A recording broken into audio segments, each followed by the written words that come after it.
I feel really emotional even just thinking about it now. So thrilled to be sharing this story of my unassisted home water birth with our baby girl. It's so important to, I think, share these stories because I really believe we don't get enough positive birth stories, empowering birth stories in the wider community today. And I wish to normalize home birth. I wish to normalize and open people's minds to the experience of home birth and birthing unassisted and birthing from a place of true trust and innate wisdom. Our sweet, sweet girl was born in the middle of the night in the privacy of our own home, in fact, right here in front of me. And if you've been following me for a little while, perhaps you have already watched the video of my first home water birth, which I will link up for you here as well if you haven't watched that. That was the birth of our beautiful boy. Very recently, we were blessed with a little girl, and again, we were booked with the midwifery system here in our area, and we are completely and utterly blessed that it is publicly funded, so it is of no cost to us.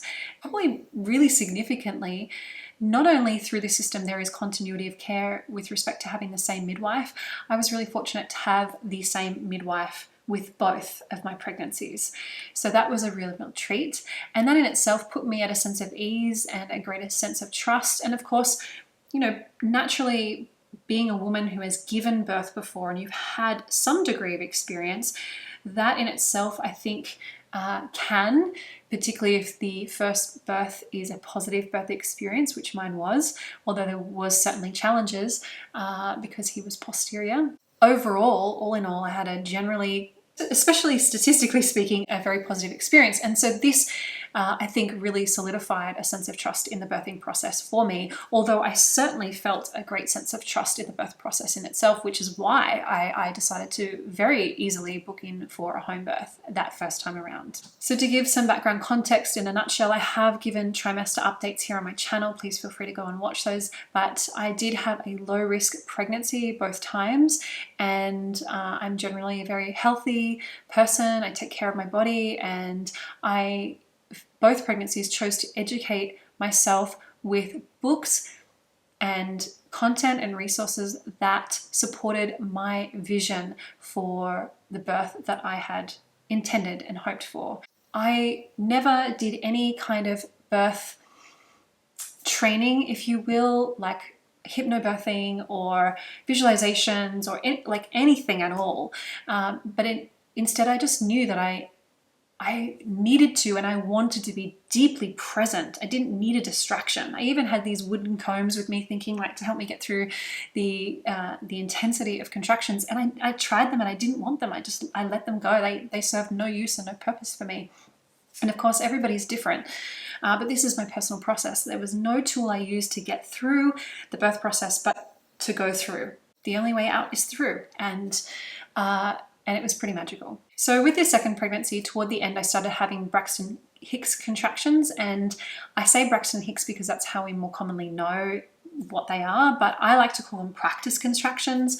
And this is just your body priming itself and getting ready for the birthing and the labor process. So with my first pregnancy, I didn't really have any Braxton Hicks.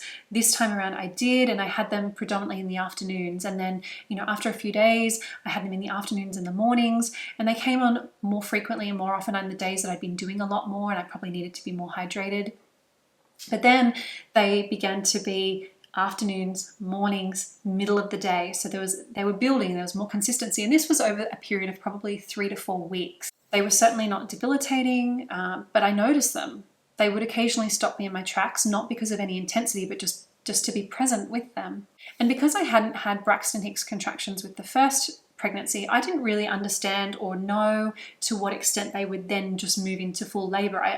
I guess I just trusted that I would know. I would just know and, okay, this is it. We are here. One evening, the practice contractions definitely became a lot stronger, but not as intense as what I'd had an experience of being in labor the first time around, and significant to note, there was more space between those practice contractions. So essentially they were kind of slowing down, becoming less frequent. So in my mind, I was thinking, okay, this is definitely not labor. Everything's kind of spreading out a bit more. There's intensity, but it's spreading out. And it was an intensity where I thought, I don't think I'm going to get any sleep tonight just because they're so uncomfortable, but it wasn't full-blown intensity of labor, but it was enough to make it not really comfortable to sort of lie around. And I said to my husband, I said, you know what, let's just set up the birth pool, let's just get the house ready, let's just do a few things, because you never know, this could kick into gear at any time, but you know, it's fine. And you know, we're sort of getting late at night, I don't want to bother my midwives. I'm good. I felt really relaxed about it all. I felt, again, really trusting my body and trusting the process. I had been listening to lots of podcasts and reading a lot of content about free birthing and unassisted births, and you know, all this kind of material just gave me that real grounded sense of confidence in my body and in the female body, in a woman's capacity to birth a baby. Our boy was sleeping, he was in bed, and my husband got the birth pool set up, and I just turned the diffuser on and, you know, just pottering around the house thinking, okay, I'm not going to get any sleep tonight, so let's just have like a lovely evening and do a few things and get ready for the baby. We actually set up the bassinet by the bed, and because I knew it was close, I knew this was going to be happening, you know, in the next maybe day or couple of days. And sure enough, everything was sort of going. We had the birth pool again set up, and then all of a sudden they really came on full force, these contractions, and I was like, holy dooly. Super high intensity and really close together. So it was like 1 minute of high intensity contraction and 1 minute off, 1 minute on, 1 minute off, 1 minute on, 1 minute off. And so my husband just started filling up the pool, started putting water in the pool, and you know, the lights were really dim, and again, it was just him and I. It was so beautiful, and every time I had a contraction, I would just find a surface and lean over it and gently move my hips, promoting the baby to be in ideal position with spine forward. That was really important to me to be conscious of, based on the first birth that I'd had of a posterior birth. Every contraction, I was just moving through that and doing what organically felt like I needed to do in my body to ease myself through that intensity. My husband, he was doing his thing and I was doing my thing. And I remember at one point he just said to me quietly, he was like, you seem to be coping with this really well. Everything just happened. It literally just snowballed. And I said to him at one point, I looked up and I was like, I need to get in that pool now. I need to get into that pool now. And sure, it hardly had any water in it. And for those of you out there that might have filled up a birth pool before, they do take quite some time. So I jumped in the pool because the intensity of the sensation in my pelvis and my sacroiliac joints, my sacrum, was really, really intense, to the degree that it was intense, to the same intensity, I should say, as my posterior birth. But I knew that this baby, she wasn't posterior. She was in beautiful position. And again, I didn't feel panicked. I felt very relaxed. It was just riding the intensity. And it was like tunnel vision. All I was doing was focusing on getting through each moment, that it did not even dawn on me to be calling my midwives. I was like, I'm in this. I've got this. I'm in control. I just want to be with this. And I felt this grand desire for privacy. So I jumped in the water and immediately felt the beautiful soothing relief of the warm water. And these contractions continued, 1 minute on, 1 minute off, 1 minute on, 1 minute off. And my husband just stood there by the pool, occasionally running to get me a coconut water ice cube when I demanded it. But it was like, hurry, hurry, hurry, hurry, because that 1 minute went so quickly. I didn't even have time to like enjoy the ice cube. It was like, put it in your mouth, chew it up, swallow it, and then back into the intensity, which was pretty wild. So I got into the water. I wasn't in there very long before my body just went, right, it is time to start pushing. And that just natural pushing reflex or response kicked in, and I just started pushing and breathing, and yeah, and it just all happened really quickly. And at one point I felt this shift, this drop, which I remembered from the first time, and I was like, whoa, I think the head is like, it's coming. So I checked my dilation with my fingers to get in a bit of an approximate. And I was like, okay, I'm not 100% confident, but okay, I think we're all good. Next contraction, a lot of intensity, and sure enough, I checked again, and I could feel her head. I could feel her head there, and I was like, oh my God. And it was just, I feel really emotional even just thinking about it now. It was just the most like awe-inspiring thing. I was like, I'm doing this, and of course I'm doing this, and you know, I'm doing this, and I'm doing it, and it was just, and then all of a sudden I was like, whoa, go and wake up our boy, go get him, he needs to be here for this, because he wanted to be here, and I wanted him to be there so badly, and I just did not expect that this would be happening so quickly. So my husband ran and got him and woke him up and scooped him out, and I called out to him because I knew the head was coming. I was like, this is happening, and I called out to him, and they ran out here. And sure enough, just in that moment that I was pushing her head out, and our little boy got to witness that, and then all of a sudden I just felt again organically the need to change positions, to sit back, to be a bit asymmetrical. Her head was out. There was a little bit more of an extended space between contractions at this point, or at least it felt like it. You know, I lost this sense of time, and I was just waiting, breathing, like focusing. And then I was like, all right, she's coming out next contraction. And sure enough, she did. And I scooped her up and I caught her in my arms, and the umbilical cord was over her shoulder, and I took it off, and she was really quite a blue baby because the labor was so fast, and that's quite common with quick labors. And I looked at her and I gave her a little blow on the face and a little tap on the back. And of course, gorgeous girl, she just cried out.